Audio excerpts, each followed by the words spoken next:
Hi everyone. I just wanted to take a moment here and share with you a little teaching and my inner reflections and some insights on loneliness, self-pity, and isolation. A lot of us are finding ourselves isolated with this quarantine right now, and it's triggering loneliness. But a lot of us deal with this deep sense of loneliness sometimes on a constant basis, even when we're not isolated. So, I wanted to share with you just some of my insights and reflections on when I've really dived deep into my loneliness. And what I've realized is that, from the time that a person is born till the time that they die, that life's journey is a journey that only they can go on. So, my life or my spiritual journey is really only for me, and no one else will be on that journey. Now, I might share it with other people for a period of my life, but it's my journey, just like your journey is yours only. So, because it's meant for only you, then it is a lonely road because it's one that only you can walk. And this lonely path truly is a connection between you and your higher self, or between you and God, whatever you choose to believe. And that alignment, that connection is, the walk that we are on as we are constantly evolving and growing in God. And so when I have felt this loneliness, it has come up when I've felt that disconnect, when I have felt away from God, or when I have felt disconnected from my true self. And so when that loneliness comes in now, I have the little red flag that pops in to say, oh, I've lost my connection. I've lost my way here. And really, we've never lost our way. It's just our perception, because God never leaves us. We are always with God because we are God. God dwells within. And so, depending on your spiritual beliefs, you may always agree that God's never left. It's just our perception. So, what I can also tell you is that loneliness is the emotion that tends to come up right before we have the realization of oneness. So, again, when we feel that connection, we can feel the connection to all that is. And so, that oneness, that collective, that really infinite consciousness is what we are trying to connect to.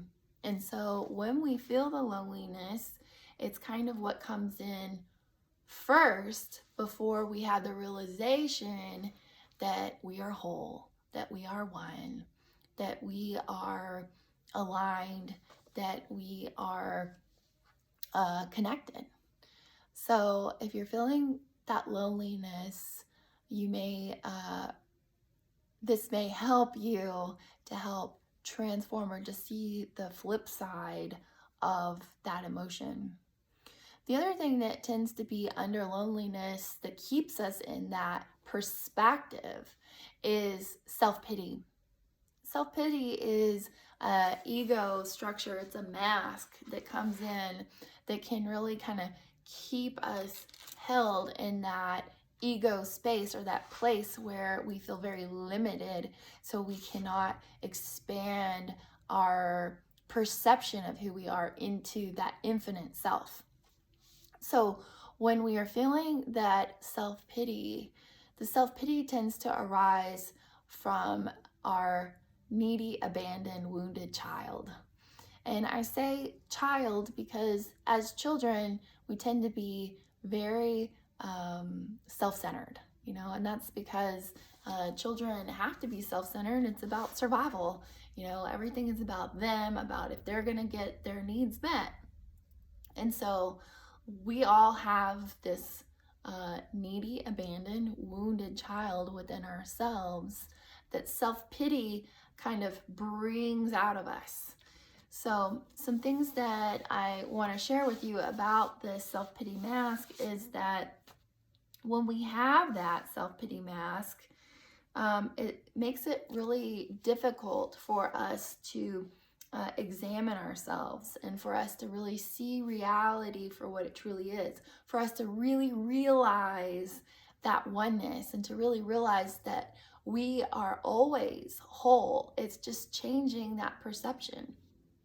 So when we look at the inner child that has been wounded, that tends to be one of the underlying things that kind of get us into the self-pity.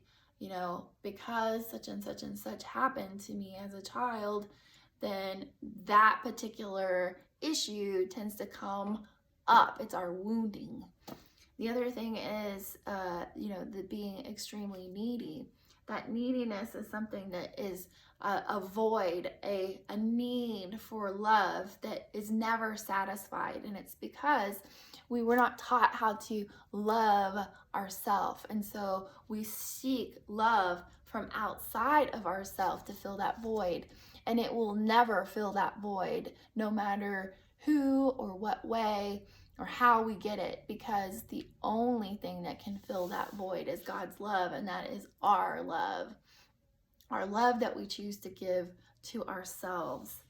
And the inner child that experiences being abandoned, where their needs are never met or never satisfied, is also what kind of comes up. It's like, that fear that we are left, that we've been left behind.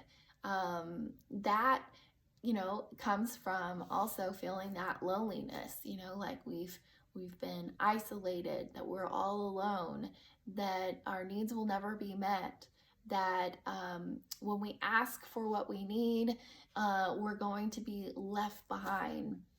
And so these are very real things that get triggered within us when we are in this place of self-pity, feeling the loneliness or being isolated.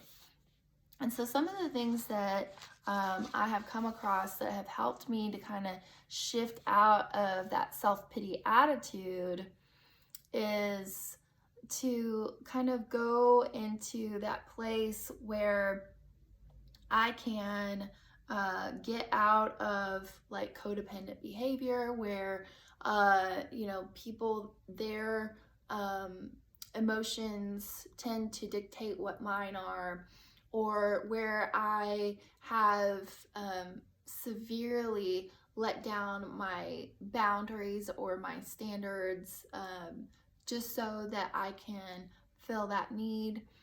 Or it's come up when like all I need is love. That tends to be a trigger, and it can create jealous behavior, and it can create manipulation. And so when I found myself doing these behaviors, or when I found myself in this place, one of the big things that comes in is for me to visualize a shower of the unconditional attention, unconditional love, and the unconditional acceptance that I am seeking, just showering over me. And I just let it totally fill me with unlimited amounts of those three things: the acceptance, unconditional love, and the attention that I'm seeking.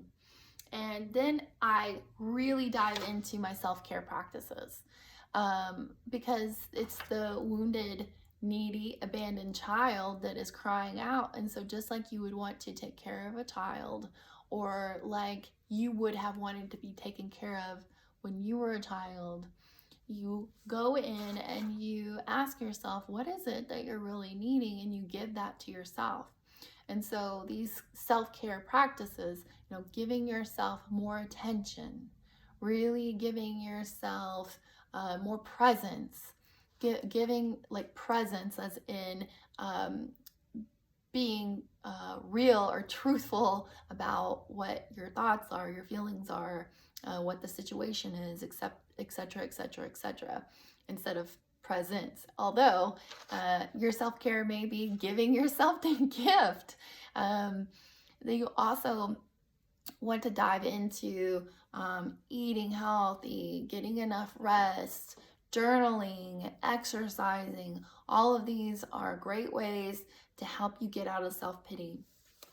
And then just really even seeing yourself as the adult that you are, holding the child that you were on your lap, and just visualize yourself hugging that child, holding that child, holding that child's hand, talking to that child, saying that everything is going to be okay, reassuring the child. And I know it sounds so silly, but it actually really works. And the other thing that has worked for me is that when those thoughts come in, I've done a practice that was taught to me by a teacher of mine where I go on a walk, I grab a stick and I pretend it's a sword. And when those thoughts come in, I just say, change. And I stop that thought. And then I'll keep walking, and I may have a mantra or just be thinking or just listening to music. And as those self-pity thoughts come in again, whoosh, change. And I just try to reprogram my mind to not allow myself to go down that road because I know where it leads. But if you want to dive deep into the pit of despair and loneliness, I've been there too. And just know that it is the last layer of the ego before you realize that you are always whole, that you are unconditional love. Satnam.